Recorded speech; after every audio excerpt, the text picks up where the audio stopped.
Houston is going to be dangerous when everybody else is gone. Like when a lot of the older players is gone. Houston, they building a culture over there. We need to really pay attention to the Houston Rockets. I really like what they're doing. Dylan Brooks proved that he belongs in the NBA. He is an NBA player. UDoka is a hell of a coach. And they don't back down. The Rockets, we seen what they do. It's really just the home and road splits. At home, they're a monster team. They might be like a number 3 seed if they played every game at home, but they don't. We saw them against our Knicks, so we got a crazy controversial call. Sengun is a standout, but I can see them not missing the playoffs too. Like they're just young. They're just young. And VanVleet will have to play more games. Jaylen Green has improved, but we saw what happened yesterday. Like he was shot 5 of 20, whatever he did against us. He ain't he's still okay. He's not a superstar, Gilbert Arenas. Exactly. And I forgot what team. Oh, the Rockets. They traded Steven Adams to the Rockets, as a matter of fact. So now they're shoring up for next season. Right. He's not supposed to come back till next season, if I'm not mistaken. So they're leading up to, hey, let's make this strong play-in push.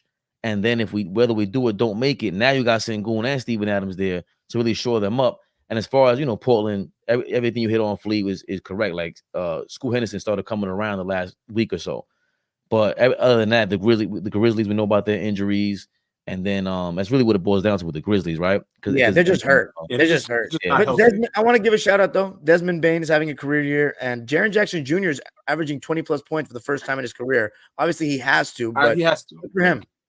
I made an observation the other night. Y'all know I was in the building for Knicks Rockets, and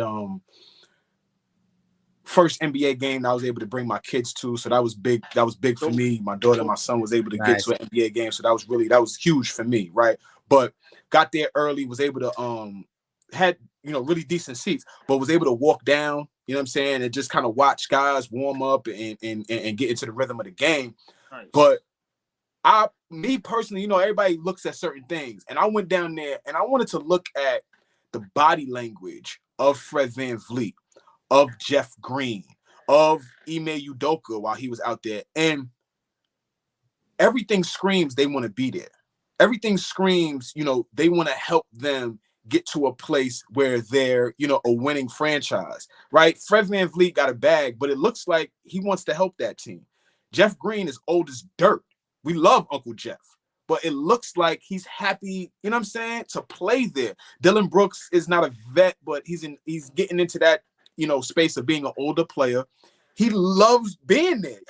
Body language. I don't know these guys personally. I'm just talking about what I was able to observe, from my vantage point. It looks like all of those guys enjoy playing with each other. They're young. They're trying to figure it out. And they got that iron fist over there and UDoka, who he's a young coach, but he's not having certain shit.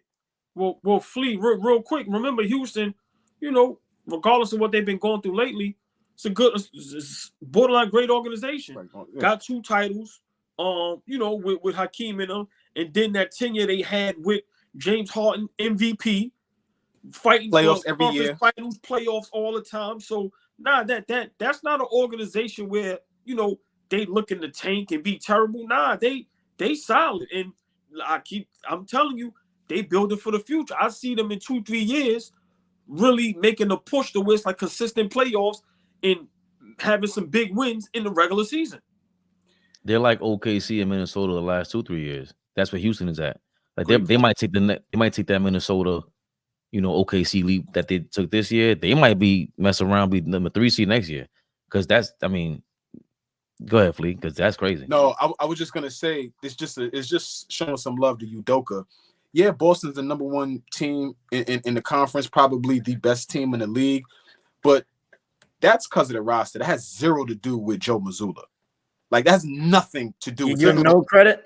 I give him he looks like a deer caught in headlights every time he's out there, whether they winning, whether they losing. Like, and is he an NBA level coach? Maybe. I'm not gonna knock him there, but UDoka had them running at a different pace, and I'm not talking about up and down. I'm talking about the way they defended, the way they approached games, right? The way Jason Tatum played, minus the finals. Tatum wasn't settling the way he settles right now. he was a different player under UDoka, right? I agree with that. I think so. But can I ask y'all a question? I don't want to jump off the subject, right? But you said, Dom asked, is he a head coach, right? And now, is he really? Let me explain. We seen what Doc Rivers was in Orlando, right? The signs were there. You're not a good coach. You get to Boston, you basically get a team that we can coach. And what was the team before that? OG, remind people what that before they got KG, Ray Allen, and before they got KG and Ray Allen. Jefferson.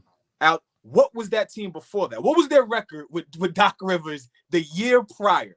Exactly. Terrible. So what I'm saying is you inherit this great team and it camouflages your coaching skills.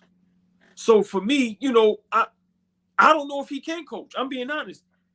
That organization is so good with getting talent that once again, you can't keep coming up short.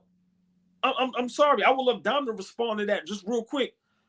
How many times can you come up short with these superstar teams before you have to realize, yo, you ain't a good coach? Like I said, after Doc with KG and them, underachieved Clippers. You see what happened in Philly, and then you see what's happening in Milwaukee. That's the roster. That ain't got nothing to do with him.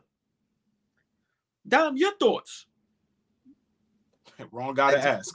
It's only been one year for Missoula. We got to give him another chance in the playoffs this year. They are number one right now. There's nothing to say, but we're talking about Houston. Oh no, hold on. Missoula wasn't the coach that they went to the finals with against Golden State. Now UDoka. That's what I was saying. Okay, so it's a different team. So hold on. Last year was his first year. Mm-hmm. Yeah. Okay. So as far as the Rockets, I had them 12th, and they're in 12th right now. So I'll actually hit on that one. Şengün is very impressive. He's the best player on the team to me. He's having a career season, 20 points a game, 21 points a game, 9 rebounds, 5 assists, shooting 54%. Fred VanVleet is averaging the least amount of points since 2019, but I'm actually kind of happy about that because it feels like he's, you know, as Flea said, he's buying into what Udoka's selling. And the fact that they've gone from the most unserious basketball team I've ever seen in my life to 5th in defensive rating this season, like that's the Udoka effect. Oh, and the Dylan Brooks effect. I got to give him a shout out as well. I mean, I know he's had some games recently where he's been a little bit like reckless Dylan Brooks offensively like he used to be, but he's shooting 45% from the field and 41 from 3 this season. So got to give him his props. Jaylen Green, though, guys, I mean, 41% from the field. I'm not a big field goal percentage guy, but what other things does he do so great? 18 points a game. He shoots 41%, 31 from 3. He's averaging less points than last year. Like, I don't know if this guy's going to be all that. Well, when we realize and when the world understands that Jaylen Green is more Jordan Clarkson than an all-star, then he'll be in a position to be more successful. Right. Well, when we get him out of that, he needs to get out of his head, and the rest of the world needs to get out their head that this dude, you know, he can be a starter. He can. But I like him in a role like a Jordan Clarkson to be able to not have so much responsibility on being efficient. We don't expect Jordan Clarkson to be efficient, but we expect him to come off the bench, give energy, score the basketball, put pressure on the defense. Jaylen Green does that in his sleep, but he just doesn't shoot well. He just doesn't shoot the ball well. So I just think a different role for him will put him in a position where now we don't look at him like, yo, my man, you're supposed to be the guy. Gilbert Arenas is calling you a superstar when if he is in the role of a Crawford, a Lou Williams, a Jordan Clarkson, just not those guys per se, but the role that they played, put him in that role, J.R. Smith. Why can't he be? You know what I'm saying? Like, put him in those kind of roles where the responsibility level isn't as high for you to be one of the guys that makes the engine go. You just a piece. Flea, I was going to ask, would you try to get what you can before people realize that? Yes. Okay. Yes. That's the season. Can I respond just real quick? I don't think I would trade him. I would try to put him in an RJ Barrett role. You see how the Knicks had Brunson and Randall? And then RJ was that third guy. unless Green don't want to get that through his head. I think he can start, but I think he needs a superior superstar bona fide next to him, like a Kawhi, like a Giannis, or something like that. But I wouldn't try to trade him. I don't think his stocks is that high to get a lot for him, to be honest.